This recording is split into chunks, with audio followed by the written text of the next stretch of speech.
Bismillahirrahmanirrahim. Berikutnya babul mim dan nun dulu ya. Al-musyaddadatain, mim dan nun yang bertasdid. Wal mim sakinah dan mim sukun. Bismillahirrahmanirrahim. Wa adhhiril ghunnata min nunin wa min.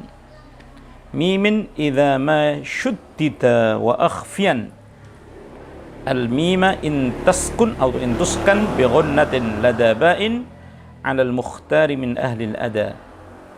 Wa adhhiranha 'inda baqi al-ahrufi wahdhar lada wawi wa fa'an takhtafi.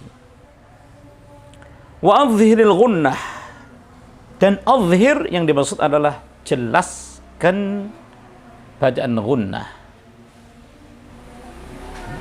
Sebagaimana kita ketahui bahwa huruf ghunnah itu atau huruf yang keluar masuk dalam kategori sifat ghunnah itu adalah mim dan nun. Nah, di sini wa adhhiril ghunnah maksudnya tampakkan ghunnah, yang berarti pastikan ghunnahnya itu double. Ketika hurufnya itu double. Kapan huruf double itu? Yaitu idza mashuddida, ketika dua huruf nun dan mim itu ditasdid. Makanya itu adhhir al-ghunnah. Ghunnahnya jangan dihilangkan di saat dua huruf ini bertemu. Masing-masing huruf nun bertemu dengan huruf nun atau yang disebut dengan tasdid. Atau mim sama dengan dua huruf mim tasdid, itu mim sukun bertemu dengan huruf mim. Idza mashuddida. Contohnya innal ladzina kafaru sawa'un 'alaihim. Kemudian mim contohnya imma asalnya im ditambah mim dua, tambah mim yang kedua imma guna imma innal ladzina kafaru. Makanya kadar gunnahnya nun dan mim ketika bertasdid itu berbeda dengan kadar ukuran mad tabi'i. Nah, sehingga kalau menggunakan kadar gunnahnya itu dua harokat, itu sebenarnya tidak tepat. Karena kalau harokat itu hanya punya a atau i atau u, itu harokat. Kalau dua berarti berarti menjadi ii menjadi i, uu menjadi u. Tapi gunnah an itu adalah sifat tawassut. Kesannya an bukan an tidak tidak sehingga menjadi inna. Makanya ukuran untuk mengetahui secara pasti kadar gunnah itu adalah dengan menekan hidung dua kali. Inna imma yablughanna 'indakal kibar, gitu ya. Beda dengan alladzina, innal ladzina kafaru, dzina dengan inna nggak boleh samakan. Kalau disamakan dzina innal ladzina kafaru sawa'un 'alaihim dan seterusnya.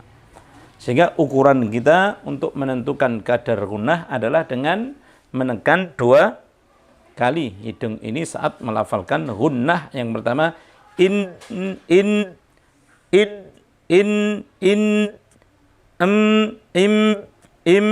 seperti itu. Wa akhfiyan, dan ikhfakan al-mimah huruf mim. Jadi mim yang diikhfakan, makhrajnya mim itu adalah dengan tertutupnya kedua bibir. Karena makhrajnya posisinya seperti itu. Wa akhfiyan yang dimaksud di sini adalah ikhfa'nya gunnah, ya kan? Ikhfa'nya huruf mim itu ya. Ikhfa'nya sifat gunnahnya mim. Ikhfa'kan huruf mim yang dimaksud adalah sifatnya gunnahnya mim itu Ikhfa kan yang berarti samarkan. In taskun, apabila huruf mim itu sukun, atau tuskan juga boleh, atau disukunnya huruf mim, ikhfa bi ghunnatin, dengan gunnah. Diikhfakan, disamarkan huruf mim dengan gunnah, artinya gunnahnya adalah lamanya 2 harokat atau dua tekanan tadi kalau biasa itu. Bi ghunnatin ladabain, ketika bertemu dengan huruf ba yang disebut dengan ikhfa syafawi, ya. Yang disebut dengan ikhfa syafawi.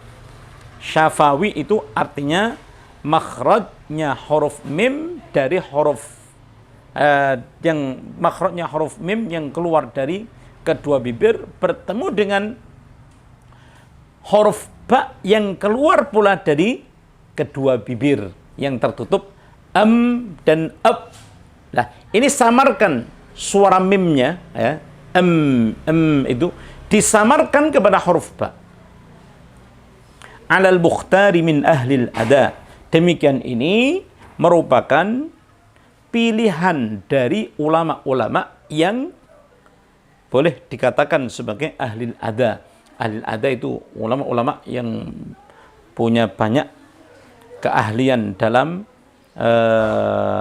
mempraktekkan bacaan pada murid-muridnya dan seterusnya. Nah, ini bukan berarti yang dimaksud ikhfa syafawi dengan menutupkan kedua bibir ini terdapat khilaf, bukan. Yang dimaksud khilaf di sini hanya definisi saja. Definisi antara apakah mim sukun bertemu dengan ba itu masuk dalam kategori ikhfa syafawi, ya. Bukan ikhfa-nya, bukan ikhfa hakiki atau ikhfa-nya nun, bukan. Dan ada pula yang mengatakan bahwa yang dimaksud dengan mim sukun bertemu dengan ba ini masuk dalam kategori idgham. Dalam kategori idgham. Sebagaimana Imam Asy-Syatibi memasukkan bahasan mim dengan ba ini. Contohnya yu'adzibu man, ba bertemu dengan mim, itu dibaca idgham kabir oleh As-Susi. Lah, masuk dalam hukum idgham. Makanya dihukumi seakan-akan yu'adzim man yasha. Itu adalah idgham kabir. Sebagaimana mim ketika bertemu dengan ba, itu pun juga dibaca idgham, masuk dalam kategori idgham.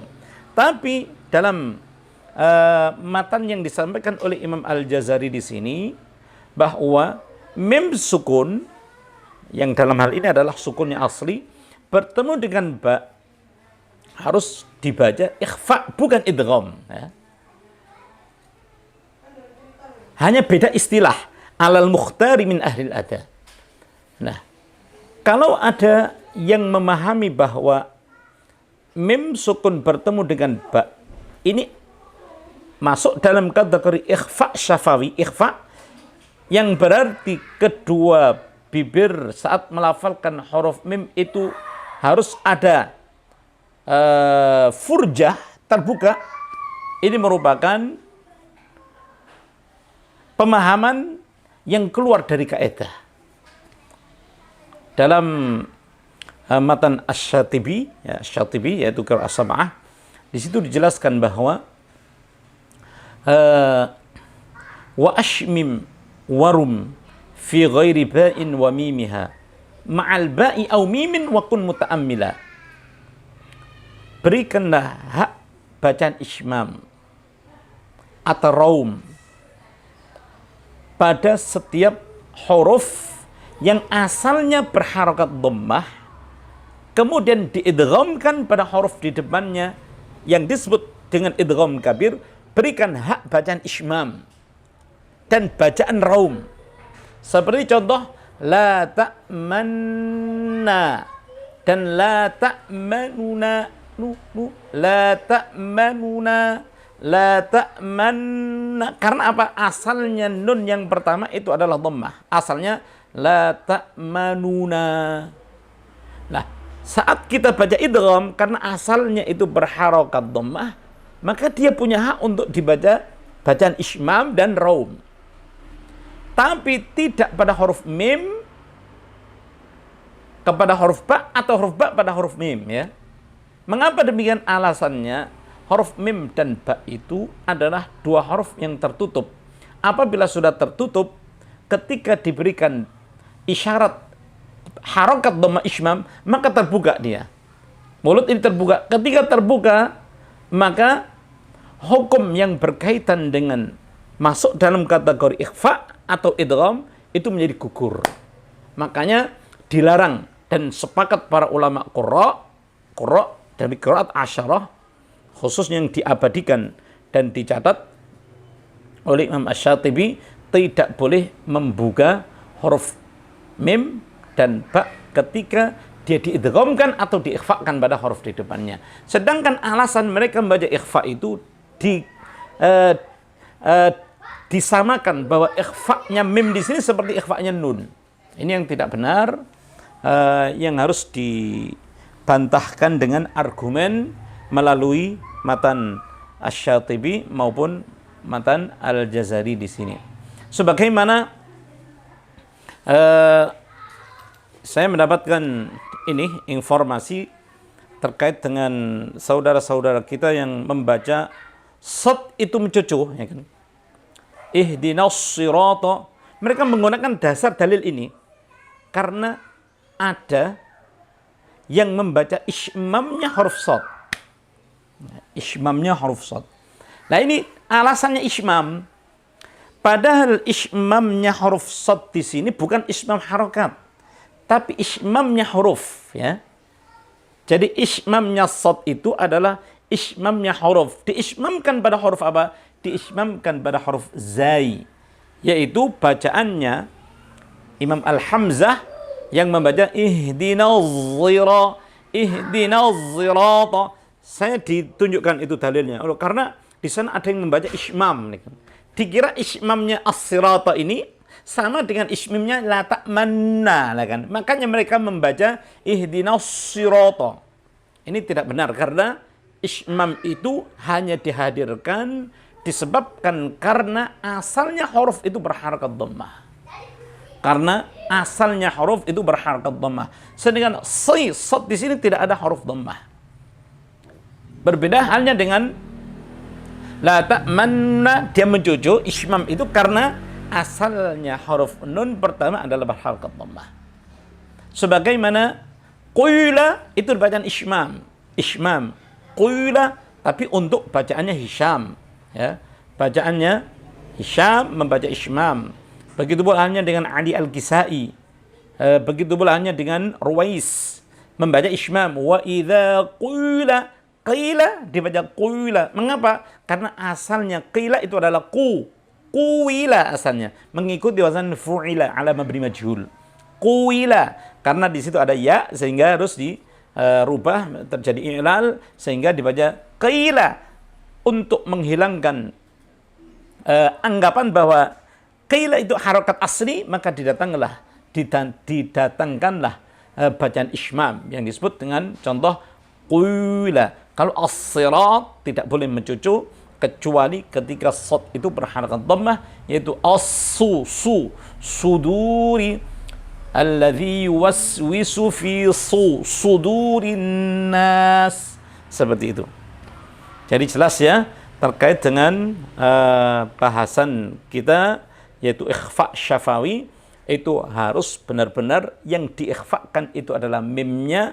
Ikhfa disamarkan kepada huruf ba, bukan idgham, karena dikhawatirkan ketika menggunakan istilah idgham maka mimnya itu langsung menjadi ba. Contohnya tarmihib bihijarah idgham namanya, ya. Tarmihib bihijarah itu idgham dan tidak ada bacaan idgham. Tapi ikhfa, yang dimaksud ikhfa di sini adalah mimnya, bukan nun. Tidak boleh dari mim kemudian berubah menjadi nun. Makanya penggunaan istilah ini jangan sampai kita terjebak dengan menggunakan istilah sehingga kita mempraktekkan bacaan tanpa didasari contoh yang kita ambil dari guru-guru kita, ya.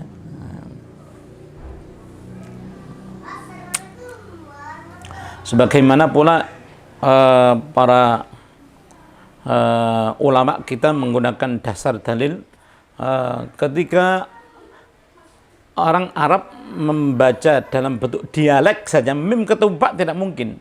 Tarmihim bihi tidak, mesti tarmihim bihi, him bihi, karena ini merupakan cara baca yang lebih mudah dan seterusnya. Wa adhirinha maksudnya adhir, bacalah izhar. Wa adhirinha, izharkanlah huruf mim, ya, huruf mim. Ini bahasannya adalah huruf mim karena terakhir adalah bahasan huruf mim. Wa adhirinha, dan jelaskanlah huruf mim yang sukun ini inda baqil ahrufi, ketika bertemu dengan selain atau selebihnya dari huruf-huruf ini. Berarti baqi itu kelebihan atau selebihnya dari huruf yang sudah dibahas sebelumnya, yaitu huruf ba dan mim. Artinya kalau huruf mim sukun bertemu dengan huruf mim, maka hukumnya menjadi idgham seperti tasydid, ya. Kalau huruf mim sukun bertemu dengan huruf ba, maka berarti hukumnya adalah ikhfa syafawi. Lah selain daripada dua huruf tersebut, maka pastikan bahwa mim harus dibaca izhar, yang disebut dengan izhar syafawi. Dan izhar syafawi itu pun juga izhar tidak seperti izharnya nun. Kalau izharnya nun kan nun tanpa menutup dua bibir. Tapi kalau izharnya mim harus ditutup dengan cukup, ya, kedua bibir ini. Contohnya wala antum'a, tum harus jelas izhar. Tum'a wala antum 'abiduna ma a'bud. Alhamdu harus izhar. Arti jelas di sini adalah izharkan makhrajnya huruf mim dengan tertutup, dan izharkan sifatnya tawassutnya huruf mim, itu jelas, yang masih keluar dari bahasan gunnah, ya. Harus dibaca izhar. Alhamdu lakum dinukum waliyadin. Lakum harus izhar, jangan sampai terbuka. Lakum dinukum waliyadin. Lakum fiha fakihatun katsirah. Lakum fiha, kum fiha, kum jelas, kum tertutup baru fiha.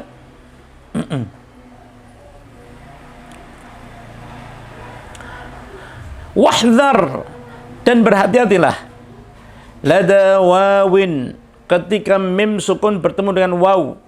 Wafa, dan ketika mim sukun bertemu dengan fa.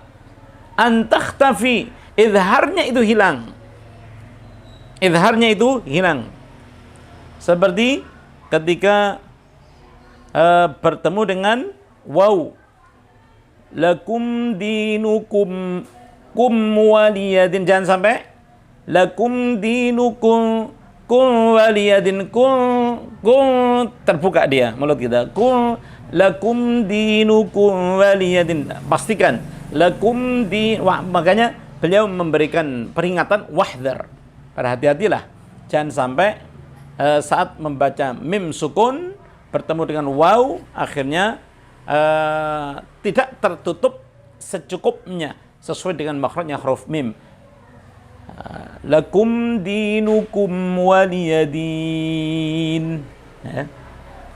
Begitu pula dengan contoh bertemu dengan fa.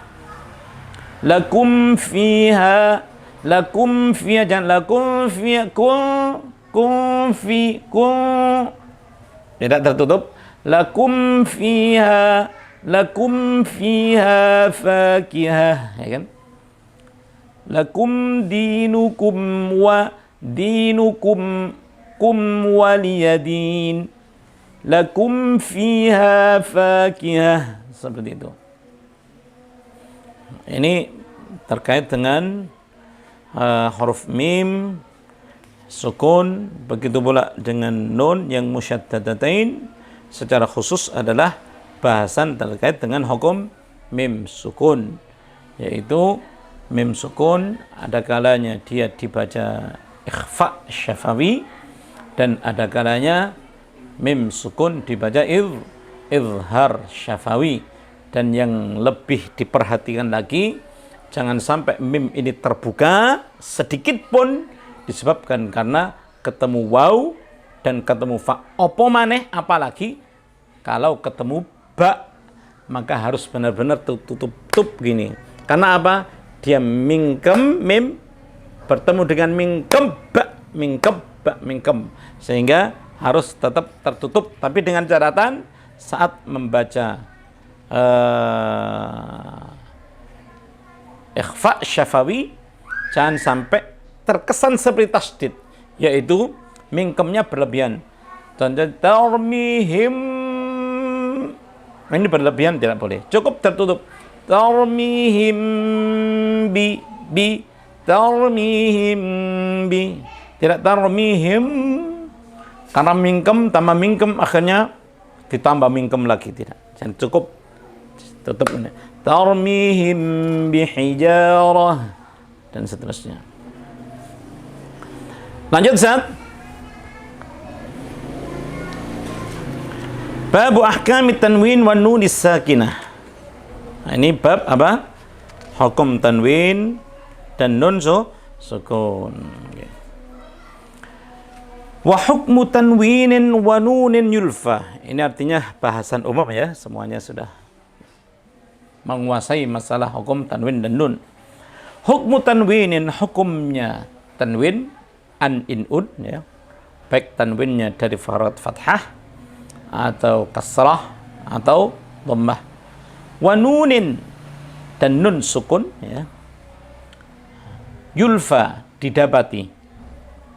Hukum tanwin dan nun sukun itu didapati. Yulfa, alfaina dalam Al-Quran Allah Subhanahu wa taala menggunakan lafaz alfaina alaihi aba'ana. Alfaina bimana wajadna. Yulfa didapati ada 4, yaitu izharun dibaca izhar, idghamun dibaca idgham, qalbun dan dibaca iqlab, ikhfa dan dibaca ikhfa. Makanya ikhfa'nya mim berbeda dengan ikhfa'nya nun ya. Rinciannya dari rincian bahasan hukum adalah dari izhar. Fa'inda harfil halqi, dan ketika tanwin atau nun sukun bertemu dengan huruf halqi yang ada 6, 2 huruf di bawah, tengah dan atas, yang disebut dengan huruf-huruf tenggorokan ya. Ada 6 huruf tenggorokan. Ketika huruf nun sukun atau tanwin bertemu dengan huruf 6 yang keluar dari tenggorokan, maka azhir, bacalah dengan bacaan izhar. Arti izhar seperti yang kita jelaskan sebelumnya adalah menjelaskan suara nun. Kata-kata jelas suara nun itu makhrajnya jelas dan sifatnya jelas. Bukan berarti jelas di sini izhar yang berarti dipercepat. Sebab ada orang baca karena ketakutan, siratal ladzina an'amta alaihim. An'amta dicepetno. Karena takut ini masuk dalam kategori ikhfa atau gunnah dan seterusnya. Maka dicepat. An'amta tidak boleh. Harus an'amta, harus jelas. An'amta, mimnya pun juga seperti itu, harus dibaca dengan jelas seperti bahasan sebelumnya untuk mim. Waddaghim, dan bacalah idgham tanwin atau nun sukun diidghamkan ketika bertemu dengan huruf fil lam war ra. Bertemu dengan huruf lam dan ra. Contohnya mir rabbihim min ladun. Apa arti idgham itu sendiri? Idgham itu dalam bahasa Arab artinya memang menyatu dia atau melebur atau menyatu dari yang sebelumnya itu suara an, ya, maka berubah huruf nun itu menjadi huruf yang ada di depannya, ya. Jadi min karena ketemu lam sehingga meleburnya itu berubah, nun berubah menjadi huruf lam sehingga hukumnya seakan-akan lamnya menjadi lam tasydid.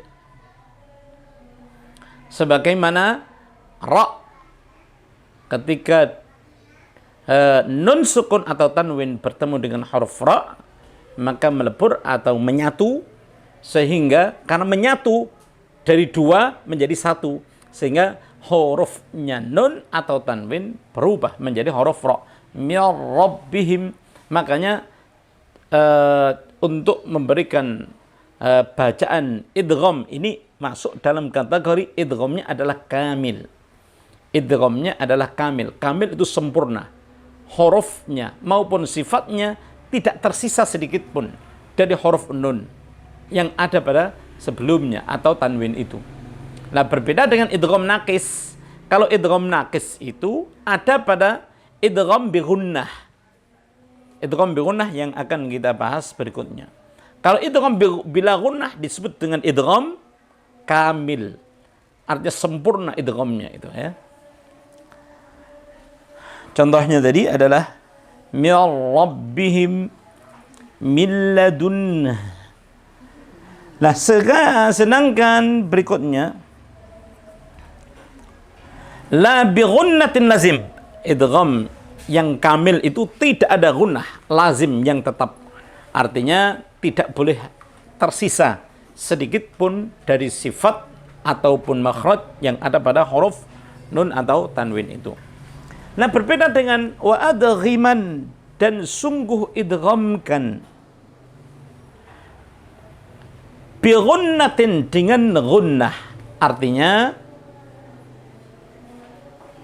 idghamkan dengan idgham naqis. Artinya mengidghamkan nun atau tanwin pada huruf yang ada di depannya dengan mengubah makhraj tapi sifatnya masih tetap utuh. Sifatnya utuh, yaitu sifatnya nun adalah gunnah. Makanya ini disebut dengan idgham kamil.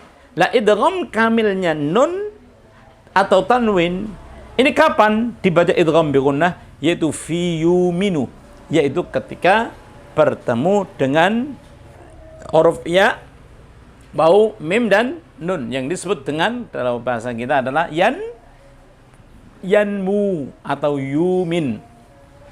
Yumin atau yanmu. Yumin atau yanmu. Yang penting ada 4 huruf itu. Nah, makanya dibaca contoh man nasya, man sifatnya masih tetap ada, ya. Apalagi nun ketemu dengan huruf nun, otomatis ada dia. Mimmal mim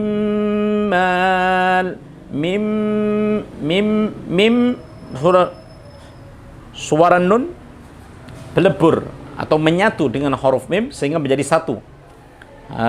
Mim tapi sifatnya masih ada, yaitu gunnah. Mimmal. Kemudian basyiran wa nadhira, basyiran wa nadhira.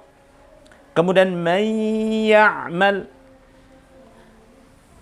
Kemudian yang menjadi bahasan adalah antara 2 huruf, yaitu ya dan waw, yang mana berbeda dengan huruf mim dan nun. Kalau huruf mim dan nun ketika idgham dari huruf nun atau dari huruf nun ke mim, nun ke nun atau nun ke mim, itu menjadi hukumnya seperti tasdid yang sudah dibahas dalam bab sebelumnya. Tapi untuk ya dan waw, ini ya dan waw ketika nun atau tanwin bertemu dengan waw atau ya, itu berubah menjadi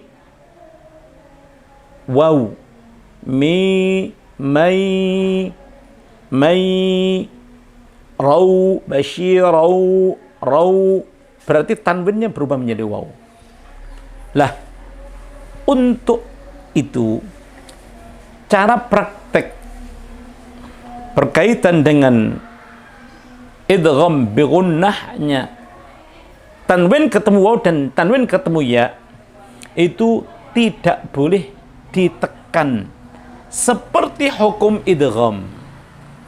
Tidak boleh ditekan atau tidak boleh dihukumi seperti hukum tasdid.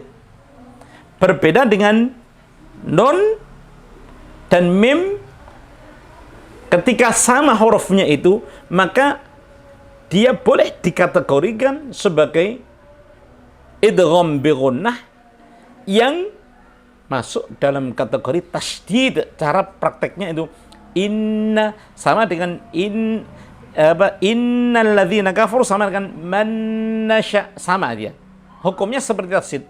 Berbeda dengan basyiran wa nadhira. Tidak boleh dibaca basyiran wa nadhira. Man ya'mal, tidak boleh. Harus lentur. Karena apa? Pada dasarnya huruf ya itu kan mempunyai sifat lin. Sifat lin. Sifat lin itu harus lembut, tidak boleh ditekan. Mai, tidak boleh. Harus mai, apalagi dia datangnya dari harakat fathah kan? Definisi lin itu kan huruf waw atau ya sukun yang datang setelah harakat fathah. Man ya'mal basyiran wa nadhira. Makanya di mushaf cetakan Arab, di situ kita bisa membedakan. Kalau idgham bi gunnahnya dari nun dan mim itu dikasih tasdid, ya kan? Dikasih tasdid itu. Idghamnya itu dikasih tasdid. Kasih tasdid. Tapi tidak ditulis ada tanda tasdid pada huruf may ya'mal dan mi wara'im, ya kan? Idghamnya. Karena apa? Tadi cara prakteknya berbeda. Berbeda halnya ketika memang hurufnya itu tasdid, yaitu dari ya sukun ketemu ya, seperti iyyaka, otomatis harus dibaca tasdid, harus tekan. Contohnya lagi wa nasaru. Nah, itu yang membedakan antara tasdidnya waw dan idgham bi gunnah dan idgham bi gunnah dan idgham bila gunnah yang ada pada huruf lam dan ra dan seterusnya tadi. Jelas nggih? Ini yang perlu digarisbawahi supaya tidak terjadi salah bacaan dan salah ada praktek dalam memberikan bacaan idgham bi gunnah, khususnya untuk waw dan ya. Miu waraihim, miu dengan miu tidak boleh. Miu waraihim, seperti itu. Di samping itu ya memang dan waw adalah ada kecenderungannya mempunyai sifat rikhwah atau mempunyai sifat apa? Rikhwah. Mempunyai sifat apa? Rikhwah. Waw dan ya itu mempunyai sifat rikhwah. Au, ai, seperti itu. Sehingga tidak bisa ditekan kecuali memang hurufnya adalah tasdid. Illa bikilmatin, kecuali jika nun sukun bertemu dengan huruf ya atau wawu dalam satu kalimat, ya, maka harus dibaca izhar bukan idgham. Seperti contoh dunya, bunyan. Kemudian yang waw anwanu juga sama. Qinwan, sinwan, dunya, tidak boleh dibaca idgham, tidak baca buya nun sukun ketemu ya. Tapi kalau dalam satu kalimat harus dibaca izhar yang disebut dengan izhar apa? Berikutnya wal qalbu. Bahasan berikutnya adalah hukum iqlab. Kalau sebelumnya izhar sudah ada ada 6 huruf ya. Nun sukun atau tanwin bertemu dengan 6 huruf tenggorokan, maka dibaca izhar nunnya. Kemudian bahasan yang kedua adalah bacaan idgham. Ada idgham bila gunnah yang disebut idgham kamil 2 huruf. Kemudian idgham bi gunnah 4 huruf. Berarti total 6 tambah 6 berapa? 12 kan ya. 12 huruf yang sudah dibahas dalam hukum izhar dan idgham.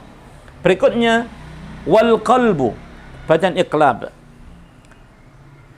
adalah ketika nun sukun atau tanwin bertemu indal ba, bertemu dengan huruf ba bi ghunnatin, dibaca iqlab bi ghunnah ya. Kalau sebelumnya ikhfa dibaca bi ghunnah atau idgham bi ghunnah. Kalau di sini iqlab pun juga dibaca bi ghunnatin ya. Iqlabnya adalah bi ghunnatin.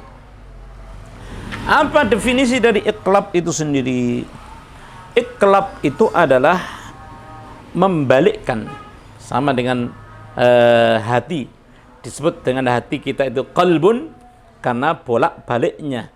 Hati ini sekarang senang, kemudian susah, cinta, benci, dan seterusnya. Berbolak-baliknya. Makanya kita dianjurkan untuk berdoa kepada Allah Subhanahu wa taala agar ditetapkan hati kita. Allahumma tsabbit qalbi ala dinik, ala qalbi yang selalu berubah-ubah. Nah, ini dirubahnya huruf nun pada huruf mim. Mengapa dirubah huruf nun pada huruf mim? Hal ini disebabkan karena huruf nun mempunyai kedekatan sifat dan makhraj dengan huruf mim, yaitu sebagaimana kita ketahui wa ghunnatun makhrajuhal khaysyumu, artinya yang keluar dari khaysyum itu adalah huruf nun dan mim ya, mempunyai kedekatan. Artinya sebagaimana dalam bahasan makhrajul huruf telah kita sampaikan bahwa mim dan ba itu mim dan nun mempunyai 2 makhraj, yaitu makhraj khaysyum. Kalau mim mempunyai makhraj ba, kalau nun mempunyai makhraj ujung lidah ya. Lah, mim dan ba mempunyai kedekatan makhraj, yaitu makhraj yang sama-sama keluar dari kedua bibir yang tertutup, am dan ab. Makanya ketika nun sukun bertemu dengan ba, maka nun sukun ini mewakilkan posisinya pada saudaranya. Saudara yang masih ada hubungan saudara dengan huruf ba. Ya. Nun ini menyerahkan sepenuhnya kepribadiannya nun pada huruf mim yang berarti dia saudaranya. Siapa mim itu? Mim mengapa dia mewakili huruf nun? Disebabkan karena mim itu punya hubungan persaudaraan dengan huruf ba. Makanya dirubah dengan total, tidak boleh setengah-setengah ya, tidak boleh setengah-setengah menyerahkan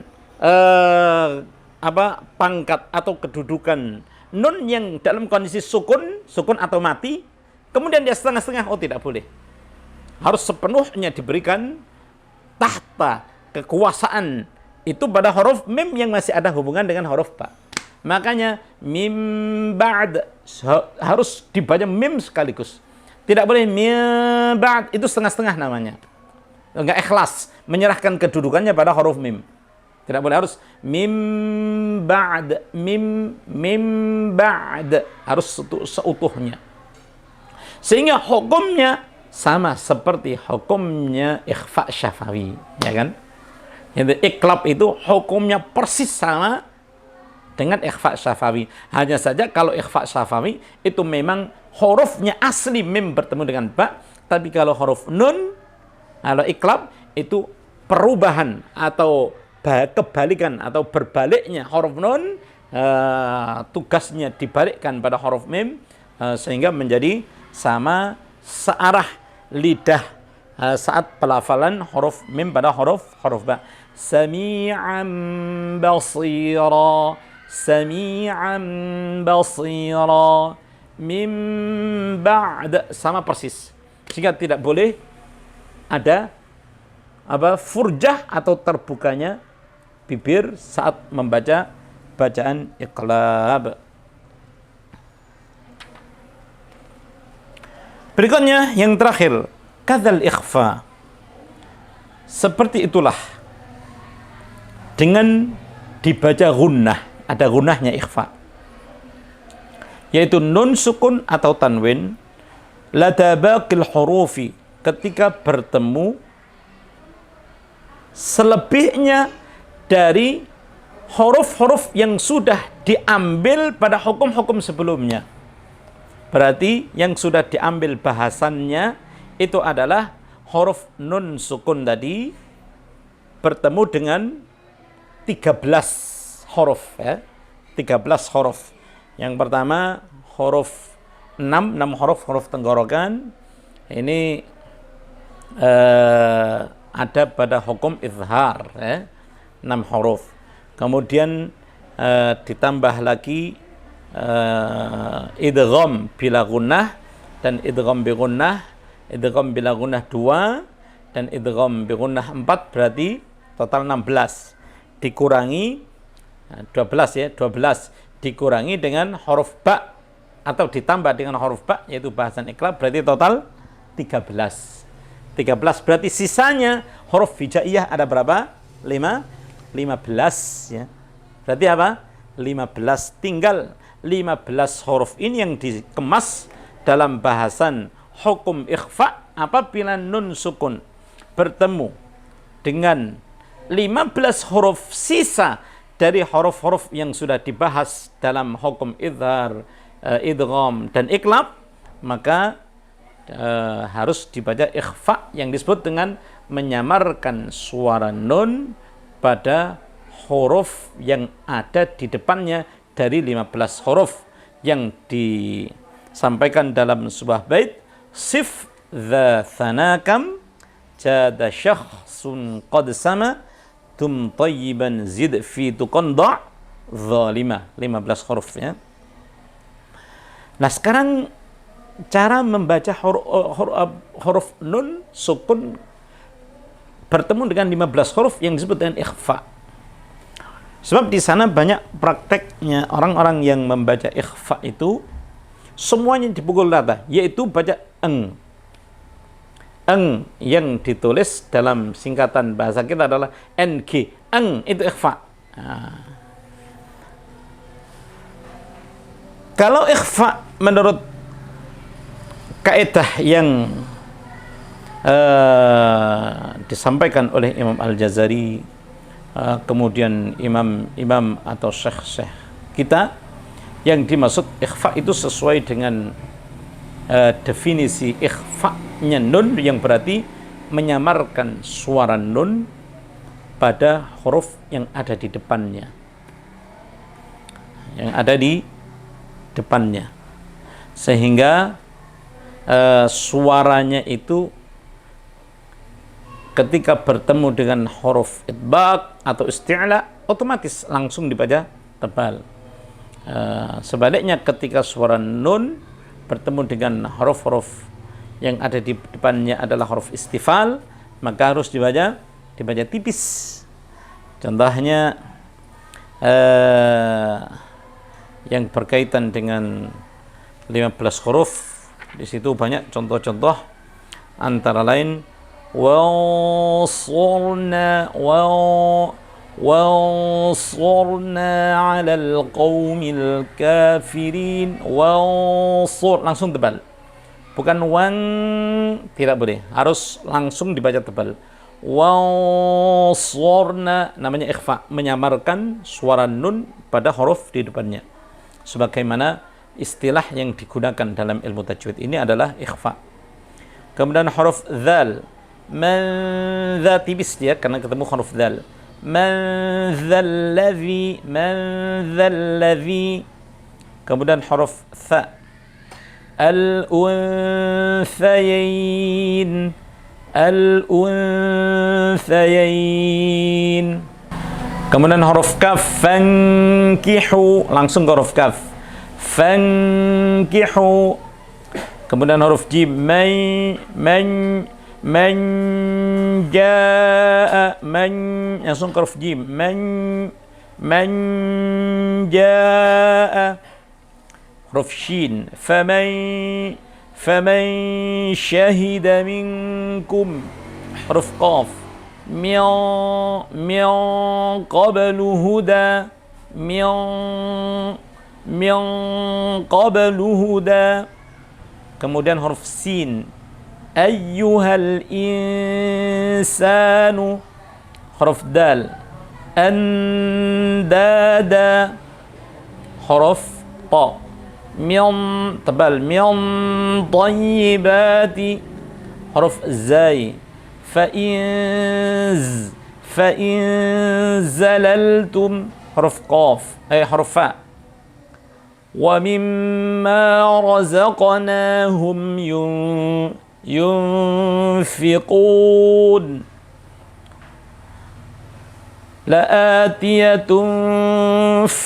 La'atiyatun fasfahis safhal jamil. Huruf ta, wa in tasbiru wa tattaqu. Huruf dad, wa man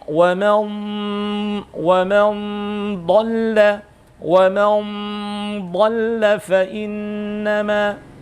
Huruf dha, wanzur ila al-'idhami kayfa nunshizuha wa nudkhiluhum dhillan